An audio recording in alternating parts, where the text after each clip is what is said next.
ಹಾ ಸ್ನೇಹಿತರೆ, ಇನ್ನೇನು ಚಾಂಪಿಯನ್ ಟ್ರೋಫಿ ಬರ್ತಾ ಇದೆ. ಚಾಂಪಿಯನ್ ಟ್ರೋಫಿಗೆ ಟೀಮ್ ಇಂಡಿಯಾದ 11 ಯಾವ ರೀತಿ ಇರುತ್ತೆ, ಇದರೆಲ್ಲದರ ಬಗ್ಗೆ ಇವತ್ತಿನ ಈ ವಿಡಿಯೋದಲ್ಲಿ ನಿಮ್ಗೆ ತಿಳಿಸ್ಕೊಡ್ತಾ ಹೋಗ್ತೀನಿ. ಅದಕ್ಕಿಂತ ಮುಂಚಿತವಾಗಿ ಚಾನಲ್ಗೆ ಸಬ್ಸ್ಕ್ರೈಬ್ ಮಾಡ್ಕೊಂಡಿಲ್ಲ ಅಂತ ಹೇಳಿದ್ರೆ ಈ ಕೂಡಲೇ ಚಾನಲ್ಗೆ ಒಂದು ಸಬ್ಸ್ಕ್ರೈಬ್ ಮಾಡ್ಕೊಳ್ಳಿ ಹಾಗೂ ವಿಡಿಯೋಗೆ ಒಂದು ಲೈಕ್ ನ ಮಾಡಿ. ಬಾಂಗ್ಲಾದೇಶ ವಿರುದ್ಧ ಚಾಂಪಿಯನ್ ಟ್ರೋಫಿಗೆ ಟೀಮ್ ಇಂಡಿಯಾದ 11 ಈ ರೀತಿ ಇದೆ ನೋಡಿ. 11 ಸೂಪರ್ ಆಗಿದೆ ಮಾತ್ರ, ಆದ್ರೆ ಒಂದು ಚೇಂಜಸ್ ಇದೆ ಈ 11 ನಲ್ಲಿ. ಓಪನಿಂಗ್ ಸ್ಲಾಟ್ ನಲ್ಲಿ ರೋಹಿತ್ ಶರ್ಮಾ ಅವರು ಆಬ್ವಿಯಸ್ಲಿ ಇದ್ದೇ ಇರ್ತಾರೆ, ಆಲ್ಸೋ ಕ್ಯಾಪ್ಟನ್ ಕೂಡ ಹೌದು. ಇನ್ನು ಶುಭ್ಮನ್ ಗಿಲ್ ಅವರು ಕೂಡ ಇರ್ತಾರೆ, ವೈಸ್ ಕ್ಯಾಪ್ಟನ್ ಆಲ್ಸೋ. ಇನ್ನು ವಿರಾಟ್ ಕೊಹ್ಲಿ ಅವರು ನಂಬರ್ 3 ನಲ್ಲಿ ಆಡ್ತಾರೆ. ಇನ್ನು ನಂಬರ್ 4 ನಲ್ಲಿ ಶ್ರೇಯಸ್ ಅಯ್ಯರ್ ಅವರು ಇರ್ತಾರೆ ಹಾಗೂ ನಂಬರ್ 5 ನಲ್ಲಿ ಇಲ್ಲಿ KL ರಾಹುಲ್ ಇದ್ದಾರೆ. ಆದ್ರೆ ಇದರಲ್ಲಿ ಒಂದು ದೊಡ್ಡ ಬದಲಾವಣೆ ಇದೆ. ಇಲ್ಲಿ KL ರಾಹುಲ್ ಬದಲಿಗೆ ಇಲ್ಲಿ ರಿಷಬ್ ಪಂತ್ ಅವ್ರನ್ನ ಹಾಕಬಹುದು. ವಿಕೆಟ್ ಕೀಪರ್ ಅಲ್ಲಿ 2 ಆಪ್ಷನ್ಸ್ ಇದೆ, ಅದಕ್ಕೋಸ್ಕರ ಇಲ್ಲಿ ರಿಷಬ್ ಪಂತ್ ಹಾಗೂ KL ರಾಹುಲ್ ಅವರು ಇದ್ದಾರೆ. ಇಲ್ಲಿ ರಿಷಬ್ ಪಂತ್ ಅವ್ರನ್ನ ಆಡಿಸಬಹುದು ನನ್ನ ಅನಿಸಿಕೆ ಪ್ರಕಾರ.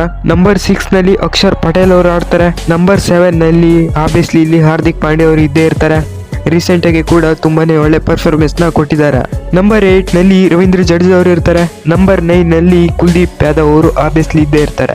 ನಂಬರ್ 10 ನಲ್ಲಿ ಮೊಹಮ್ಮದ್ ಶಮಿ ಅವರು ಇರ್ತಾರೆ. T20 ಫಾರ್ಮೆಟ್ ಗೆ ಕೂಡ ಕಮ್ಬ್ಯಾಕ್ ಮಾಡಿದ್ರು ಹಾಗೂ ಇಂಗ್ಲೆಂಡ್ ವಿರುದ್ಧ ODI ಫಾರ್ಮೆಟ್ ಗೆ ಕೂಡ ಕಮ್ಬ್ಯಾಕ್ ಮಾಡಿದ್ದಾರೆ. ಚಾಂಪಿಯನ್ ಟ್ರೋಫಿಗೆ ಕೂಡ ಕಮ್ಬ್ಯಾಕ್ ಮಾಡ್ತಾ ಇದ್ದಾರೆ. ಇನ್ನು ನಂಬರ್ 11 ಹರ್ಷದೀಪ್ ಸಿಂಗ್ ಅವರಿದ್ದಾರೆ. ಕ್ರೇಜಿ ಅಂತಾನೆ ಹೇಳ್ಬೋದು. ಸ್ಟಾರ್ಟಿಂಗ್ ಇಂದ 11 ನೋಡ್ಕೊ ಬರೋದಾದ್ರೆ ಓಪನಿಂಗ್ ನಲ್ಲಿ ರೋಹಿತ್ ಶರ್ಮಾ ಹಾಗೂ ಶುಭ್ಮನ್ ಗಿಲ್ ಅವರು ಆಡ್ತಾರೆ. ರೋಹಿತ್ ಶರ್ಮಾ ಅವರು ಕ್ಯಾಪ್ಟನ್ ಆಲ್ಸೋ.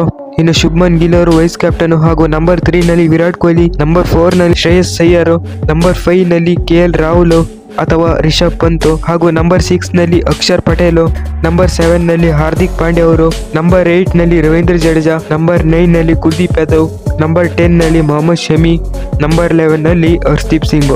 ಇದು ಟೀಮ್ ಇಂಡಿಯಾದ ಗ್ರೇಟೆಸ್ಟ್ ಲೆವೆಲ್, ಬೆಸ್ಟ್ 11 ಅಂತಾನೆ ಹೇಳ್ತೀನಿ. ಈ 11 ಬಗ್ಗೆ ನಿಮ್ಗೆ ಅನಿಸುತ್ತೆ ಕಾಮೆಂಟ್ ಮಾಡಿ ಹಾಗೂ ವಿಡಿಯೋಗೆ ಒಂದು ಲೈಕ್ ಮಾಡಿ ಹಾಗೂ ಚಾನಲ್ಗೊಂದು ಸಬ್ಸ್ಕ್ರೈಬ್ ಮಾಡ್ಕೊಳ್ಳಿ.